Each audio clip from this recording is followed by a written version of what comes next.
The setting for the quarterly review meeting was the large, imposing conference room, framed by glass walls that looked down on the entire city. I sat there, trying to keep my breathing steady, feeling that familiar nervous excitement. For 5 solid years, I had not only met every expectation but had consistently exceeded them, becoming the most reliable, high-performing manager in the department. I knew without any doubt that I deserved the promotion to senior director. My boss, Eric Vaughn, was a tall, smooth-talking man who stood at the head of the polished oak table, holding a fancy announcement folder. His smile was wide and felt completely fake as he began to talk about the company's future plans. My heart pounded against my ribs when he finally announced the promotion. But the name he spoke was not mine. It was Mark, a younger colleague who often came to me for basic help, and who had far less experience. The shock was a sharp, physical pain. I managed to raise my hand, forcing a polite, professional tone, and asked Eric if he could share any constructive feedback about my performance. Eric leaned way back in his expensive chair, crossing his arms and adjusting his gold watch. He looked at me, not with respect but with cold pity.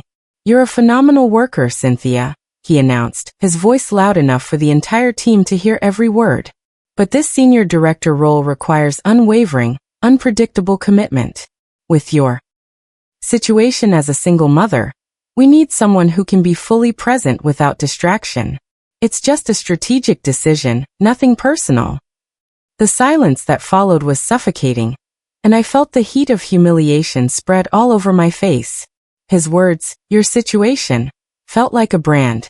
The moment those cruel words left Eric's mouth, the professional atmosphere in the room turned instantly toxic.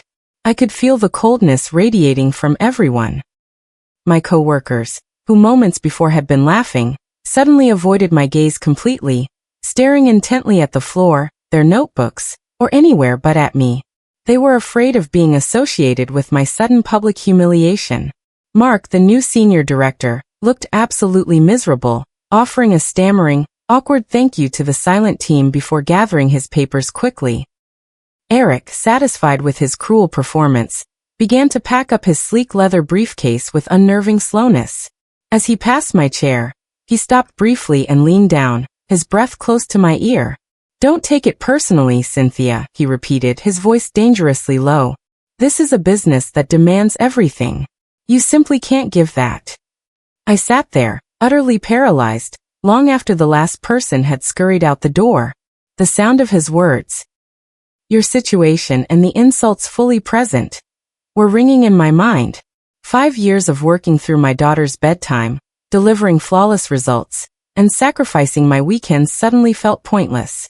All my hard work was dismissed because of who I was outside of the office. The initial shock quickly hardened into a dangerous, focused rage. I realized his words were not feedback. They were an official, structural barrier. I spent that night in a silent, simmering fury. I watched my beautiful daughter sleeping soundly in her bed. Her presence the reason for everything I did, and the fuel for my anger. How dare he use her against me? I couldn't just accept this injustice and quit. Quitting meant failing her. I needed to fight, but I needed a weapon that was stronger than just a discrimination lawsuit. I knew they would easily bury that. I opened my work laptop and began scouring the company's vast, complicated online policy portal. I went through policy after policy, searching for anything that gave me leverage. I finally found something deep in a section nobody ever read, labeled Section 14. Ethics and Grievance. There it was, nearly hidden, Policy 14B, the right to audit. This extraordinary policy allowed any manager, like me, to request a confidential, third-party financial and procedural review if they suspected high-level procedural or ethical violations that were directly compromising the integrity of their work or the overall project. It was clearly written as a protective measure for whistleblowers, but it required a very strong reason. Nobody I knew had ever dared to invoke it because it felt like a direct attack on leadership. But Eric's cold words had stripped me of all fear. I knew this was the one nuclear option that could actually force their hand and open the books. The next morning, I arrived at my office well before dawn, feeling the weight of the decision I was about to make. My hands shook a little as I started filling out the official, intimidating Form 14B. I had to be perfect. I knew HR would try to dismiss the discrimination claim, so I was strategic.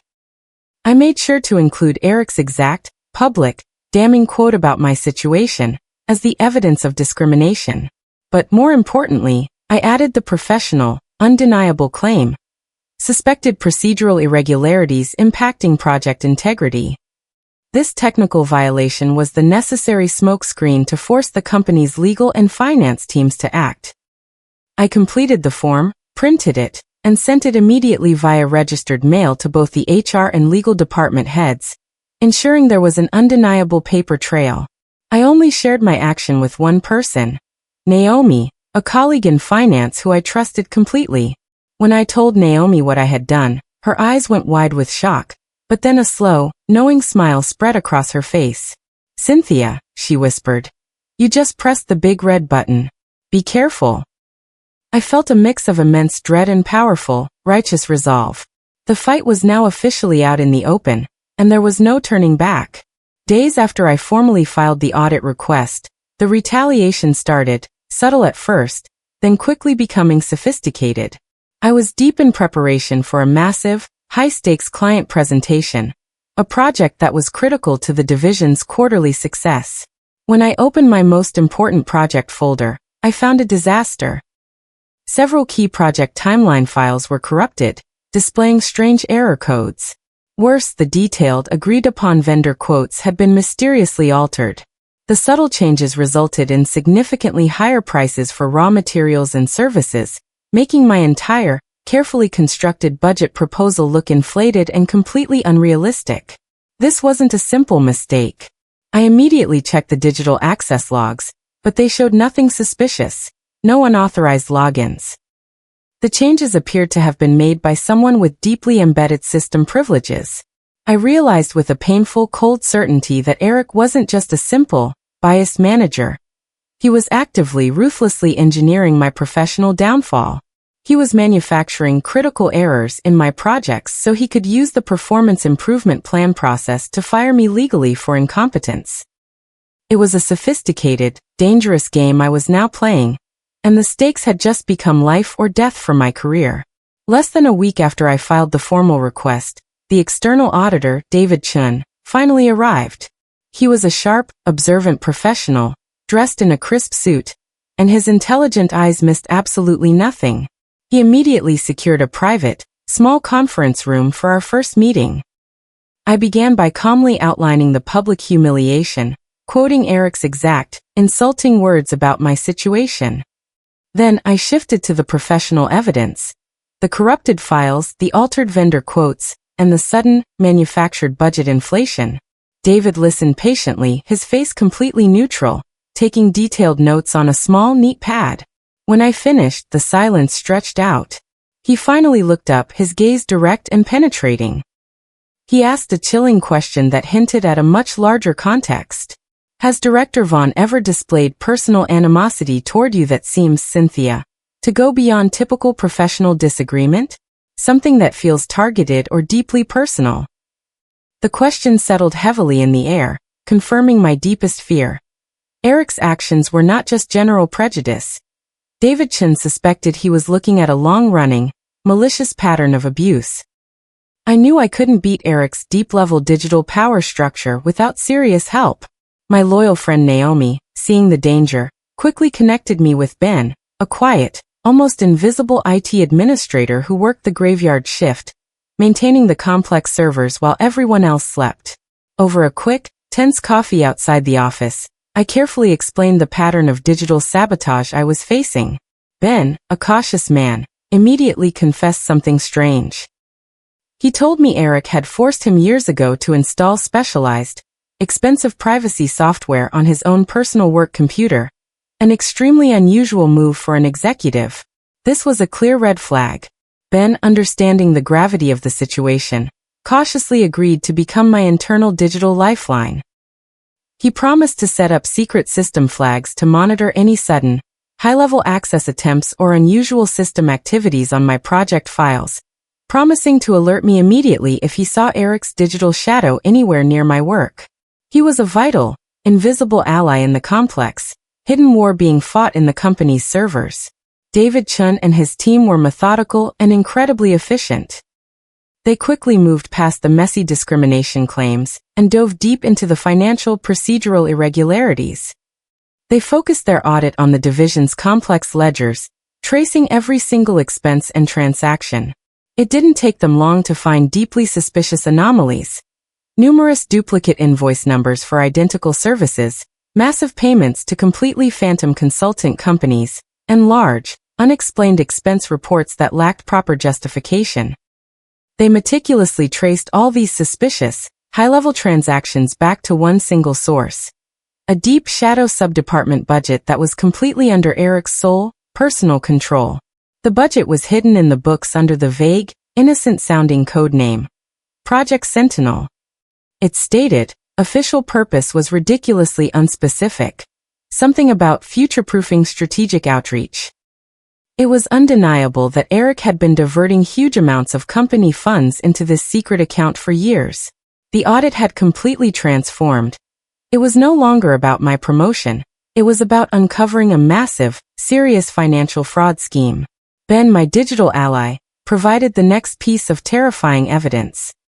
Using his deep-level access to the system, he managed to dig out fragments of highly encrypted emails hidden within an old, dusty backup server that Eric thought was completely safe.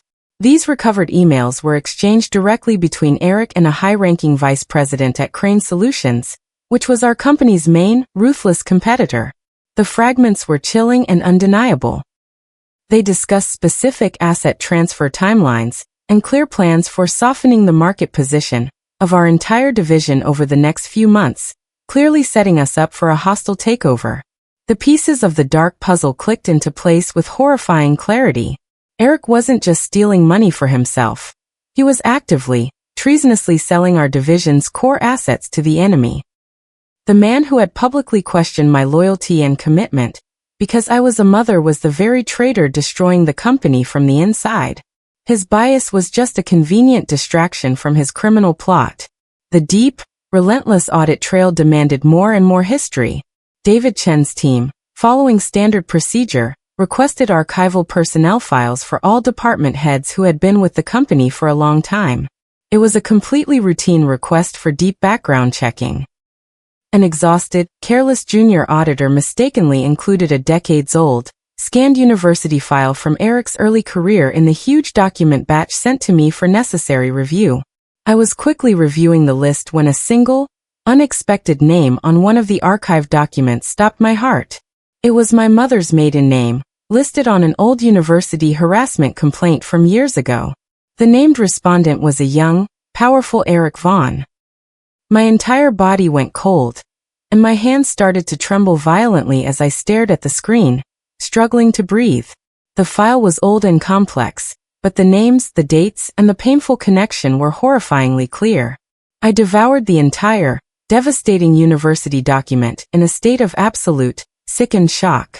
My mother, years before I was born, had lodged a complaint accusing Eric Vaughn of serious coercion and professional harassment when he was a highly powerful figure on campus. The case had been quickly and quietly settled, forcing my mother to immediately transfer to another school to avoid scandal and further contact. The dates were impossible to ignore. The settlement and my mother's sudden, quiet transfer occurred exactly 9 months before the date of my birth. The emergency contact listed for my mother in that old file was the kind, older relative who I knew had raised my mother. The biological father on my birth certificate had always been listed as unknown. The horrifying, final truth slammed into me. Eric's cold, intense animosity wasn't just general prejudice against single mothers. He had recognized my mother's maiden name on my job application years ago, and he saw not just an employee, but the living, undeniable evidence of his dark, buried past, a ghost he thought he had successfully erased forever. The realization that my entire professional struggle had been orchestrated by my own biological father, who didn't want me near his rich life, was soul-shattering. I couldn't hold this earth-shaking truth inside. I waited until my daughter was safely asleep in her room, and then I called my mother. My voice was tight and shaky, barely audible. I tried to be gentle, but the question came out rough. "Mom," I whispered into the phone, I need you to tell me about Eric Vaughn. I found his name on a very old record. There was a long, painful, absolute silence on the line, a silence that felt heavier than stone.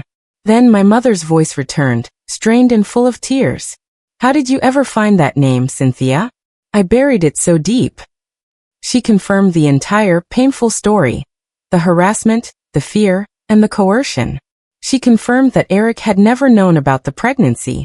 He was so powerful, even then, she confessed, her voice thick with old pain. I took you and ran. I wanted to protect you from him and his cruelty. I finally understood the complete, devastating picture.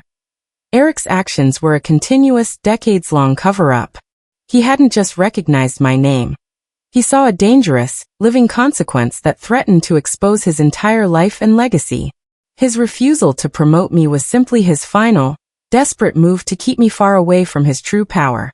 The conspiracy deepened further with Ben's most dangerous discovery. The IT administrator finally managed to crack the hidden digital safe on Eric's private, encrypted drive. Inside, the documents were a devastating confirmation of the motive. First, there were the official legal papers for a massive family trust fund, set up for Eric's unsuspecting wife and his 2 sons. The trust terms were chillingly specific. The huge estate could be contested and broken up by any proven direct descendants of Eric Vaughn.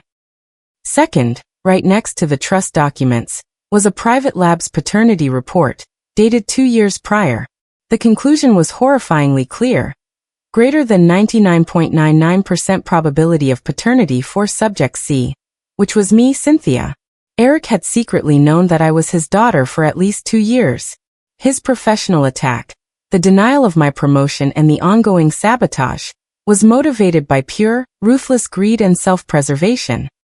He had spent years deliberately keeping me poor and powerless, desperately trying to protect his perfect, wealthy family legacy from the one person who could legally destroy it. The coldness of his betrayal was overwhelming. Armed with the knowledge that I was his daughter, Eric launched the final, ruthless phase of his professional setup. A critical, major project I was overseeing suddenly crashed and burned. Falsified data, which I had never seen, reviewed, or approved, was suddenly and officially submitted to the key client, resulting in a public failure. The client immediately raised a devastating complaint. Eric used the chaos as his moment. He called an emergency public meeting, his voice dripping with false concern as he blamed my supposed distractions and my personal inability to manage a critical project for the public error. He then formally and officially placed me on a dreaded performance improvement plan, PIP. This maneuver was the final step before firing me for documented cause, which would allow him to erase me from the company with no legal repercussions and protect his trust fund. He believed he had finally won the long war against his own child. I was reeling from the complete shock. The relentless professional attack combined with the painful, personal bomb of the paternity reveal. I knew I had to be strategic, and I had to keep the paternity information quiet. It was my ultimate secret weapon. I immediately set up a secret meeting with David Chun, the lead auditor, away from the office. I did not reveal the deeply personal paternity report. Instead, I handed him the hard, cold professional evidence. The fragments of the encrypted emails detailing Eric's communication with Crane Solutions, along with the detailed financial records of the hidden Project Sentinel budget. David, I told him, my voice firm and low, the audit is no longer just about fairness or a promotion. It's about a massive, serious corporate espionage and fraud scheme. Eric is selling the division to our rival, and you need to stop him before the company loses everything. David Chun looked at the evidence, his expression hardening as he grasped the true scale of the betrayal. The explosive audit findings concerning the $1 million shadow budget, and the phantom consultants quickly worked their way up the chain of command, finally reaching the CEO, Robert Hale. He summoned me immediately to his massive corner office. He looked panicked and annoyed, clearly trying to manage the public fallout from the news leak. He nervously tried to minimize Eric's actions, calling them aggressive management and minor accounting missteps. He then gave me a sharp, serious warning, telling me that pursuing and proving conspiracies, meaning the corporate espionage claim, could severely damage my own career and create a major scandal that could sink the company's stock price. His main goal was damage control and self-preservation. I looked at the CEO, sitting in his expensive chair, and realized he wasn't Eric's partner in crime, but he was certainly complicit through his desperate desire to cover up the truth and his refusal to act decisively. His inaction was just as dangerous as Eric's corruption. It was clear that the CEO would only try to bury the scandal and protect the company's image, moving Eric to a quiet, new role while the fraud continued. The time for internal diplomacy was over. I met with Ben, and we worked late into the night, crafting a small, highly effective anonymous packet of documents.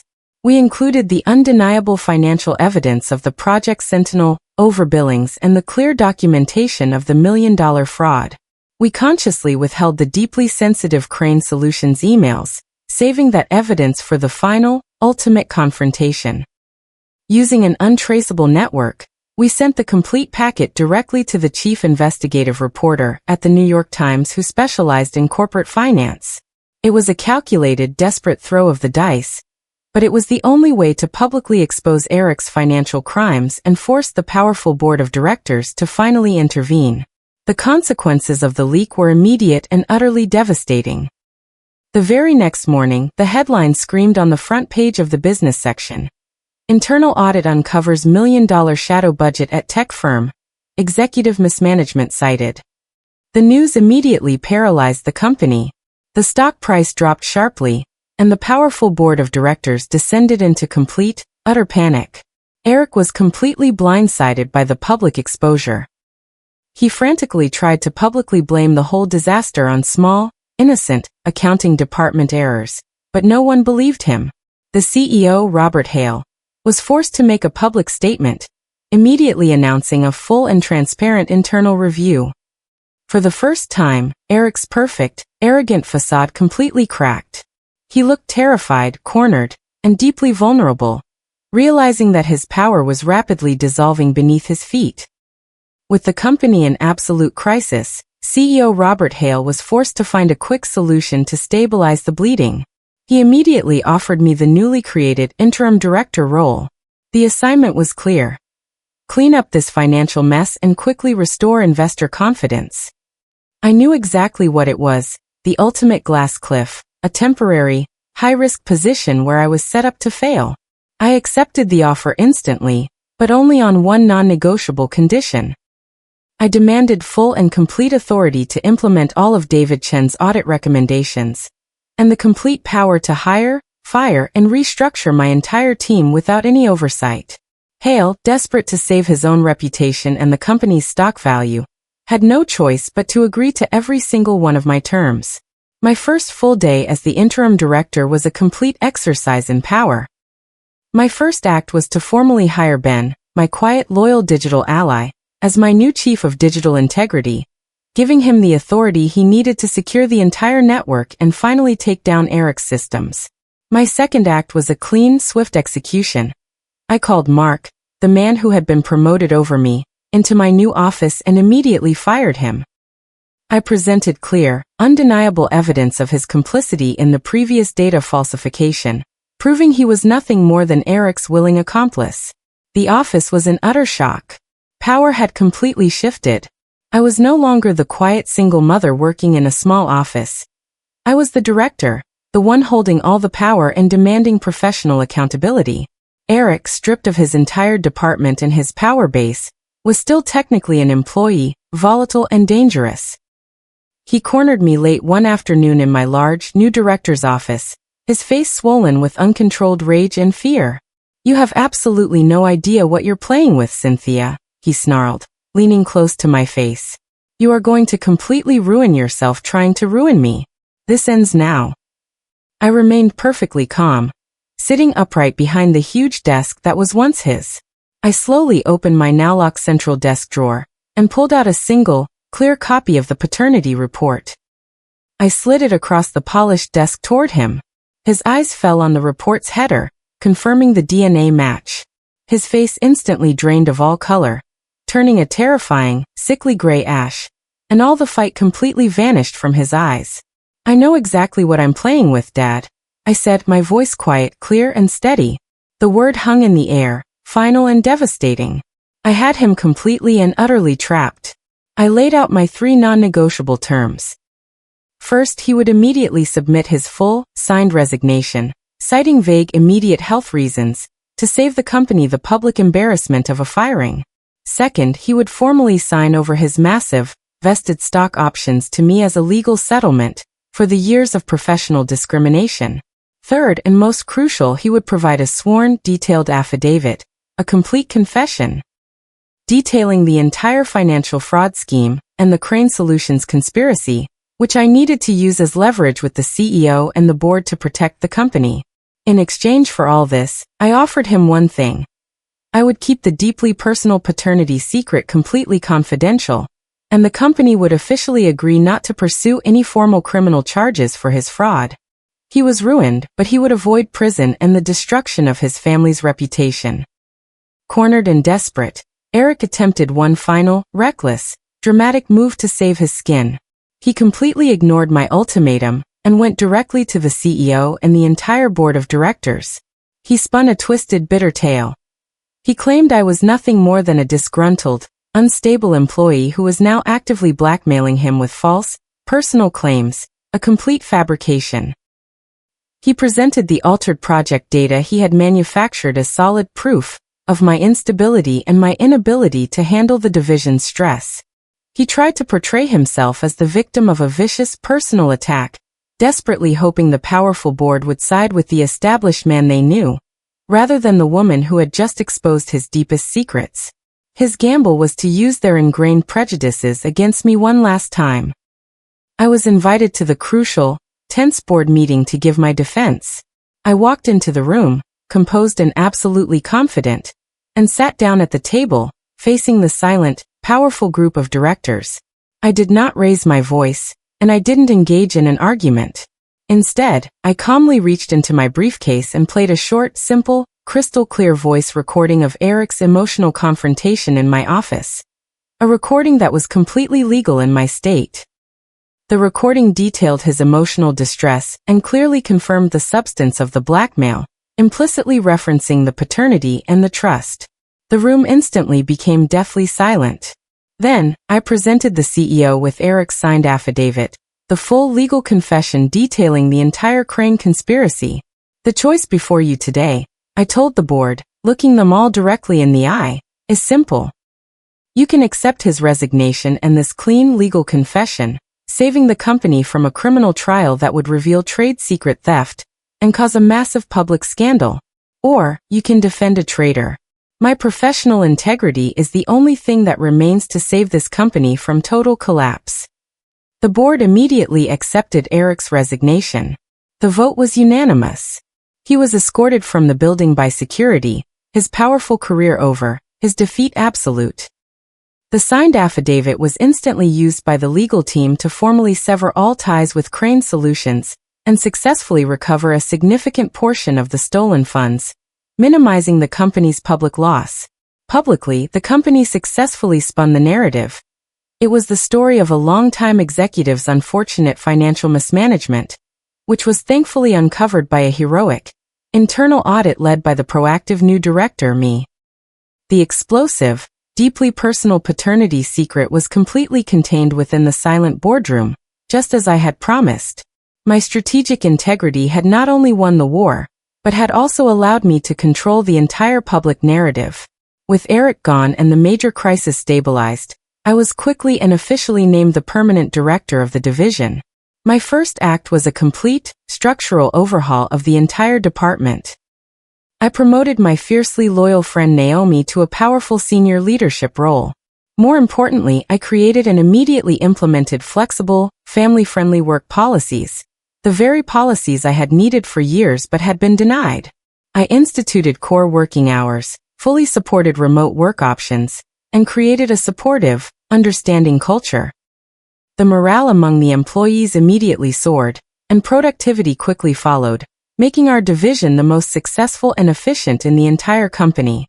I proved that true, unwavering commitment comes from feeling supported and valued, not from endless, forced hours. A few months after the dust settled, a formal, Cold letter arrived from a prestigious law firm representing Eric's powerful family trust.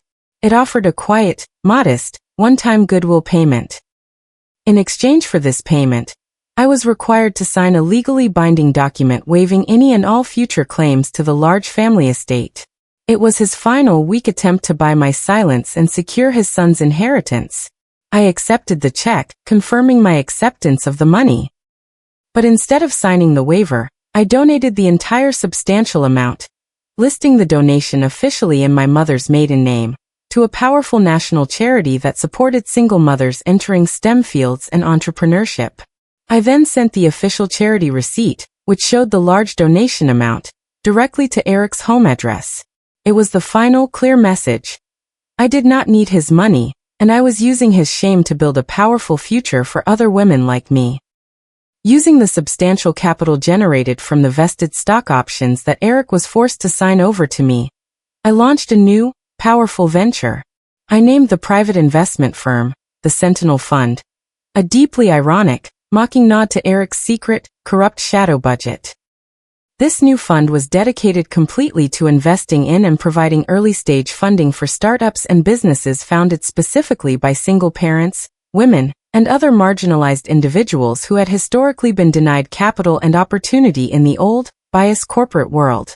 I had successfully turned my past struggle and my biological father's betrayal into a strong, powerful engine of opportunity for others. 1 year later, I stood on a massive, brightly lit stage, giving the keynote speech at a major, prestigious industry conference, speaking on the topic of ethical leadership and corporate resilience. I felt powerful and completely comfortable in my own skin. In the very front row, my daughter was beaming up at me, her smile wide and full of pride. As I scanned the huge crowd, I saw him again. Eric Vaughn was sitting alone in the very back row, looking old, diminished, and deeply, terribly sad. Our eyes met for a long, silent moment. I gave him a slight, brief, unreadable nod, not of forgiveness, but of finality. Then I immediately turned back to my inspiring speech, my voice clear, strong, and completely unwavering as I commanded the attention of the entire room. That evening, the applause still echoing in my mind, I was in my daughter's room, carefully tucking her into bed. She looked up at me with her huge, innocent eyes and asked a simple, difficult question. "Mommy," she whispered, her voice quiet, "did you ever meet my biological dad?" I smiled softly and gently brushed the hair back from her forehead. I held her close, feeling the powerful love and the promise of our future together. "No, sweetheart," I said, my voice gentle and absolutely sure. "Some people are just ghosts from the past that we have to leave behind. They only exist in old, forgotten files. But we're building a real house, a strong one, right here, all by ourselves with real walls and a strong foundation." I kissed her again and closed her door, walking into my own quiet, successful life, no longer a victim of my past, but the strong, proud architect of a powerful future built entirely on my own uncompromising terms and integrity.